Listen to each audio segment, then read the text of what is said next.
Jésus a souvent utilisé la loi de la semence et la récolte pour enseigner à ses contemporains. Un choix judicieux, puisqu'ils étaient très proches de la vie agraire. Mais de nos jours, que pouvons-nous apprendre de cette loi naturelle?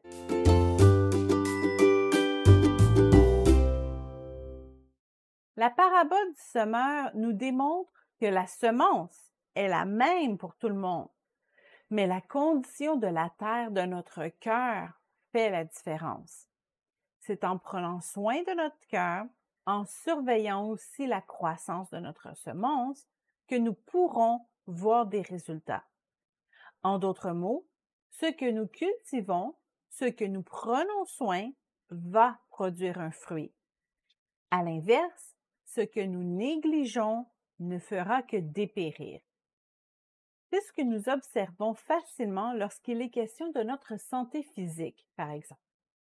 Si nous ne nous brossons jamais les dents, nous ne pouvons pas blâmer le diable si nous développons des caries dentaires. Plusieurs chrétiens sont affectés de différentes maladies et blâment continuellement le royaume des ténèbres pour leurs maux.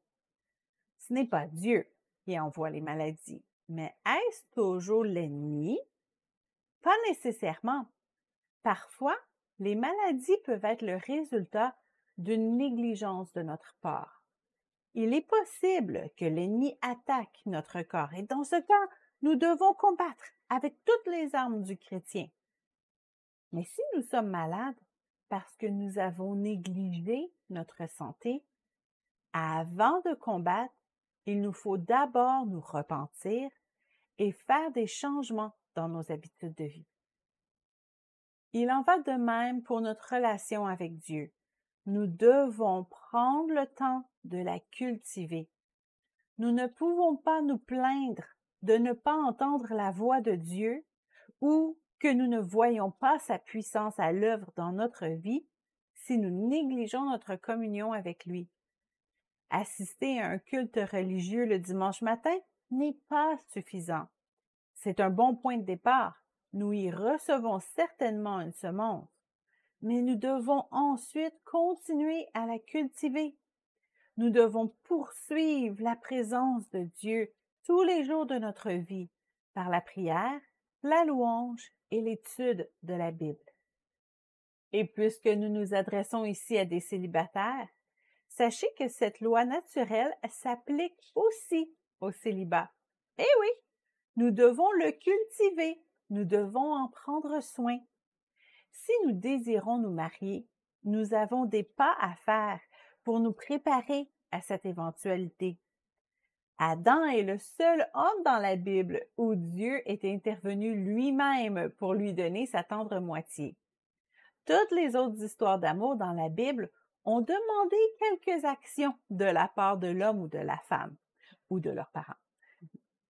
Si vous désirez vous marier, vous devez donc y travailler.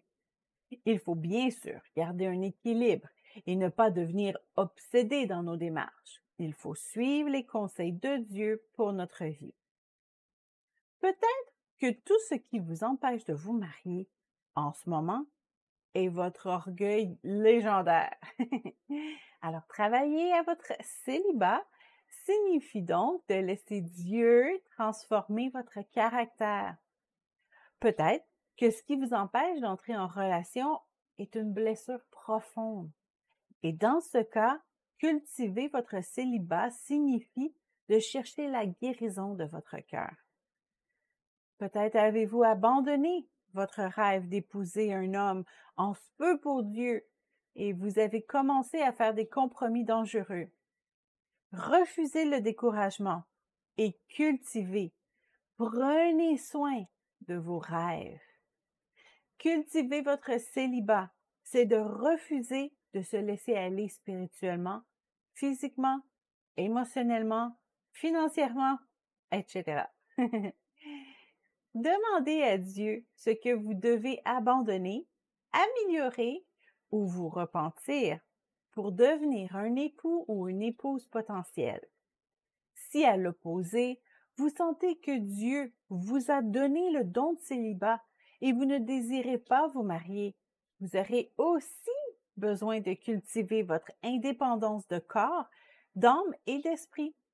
Rappelez-vous que tout ce que vous ne cultivez pas finit par dépérir.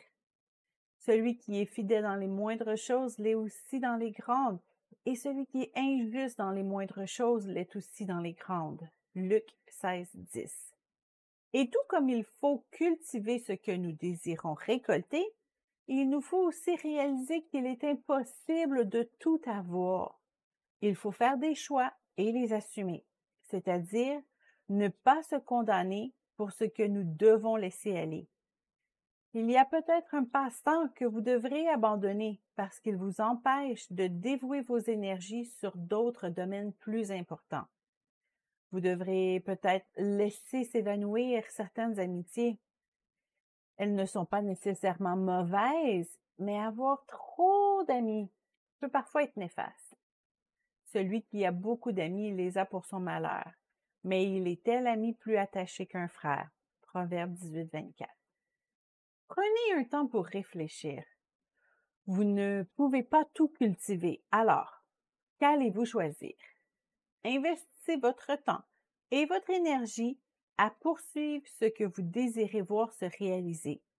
C'est une loi naturelle, considérée même par notre Sauveur lui-même.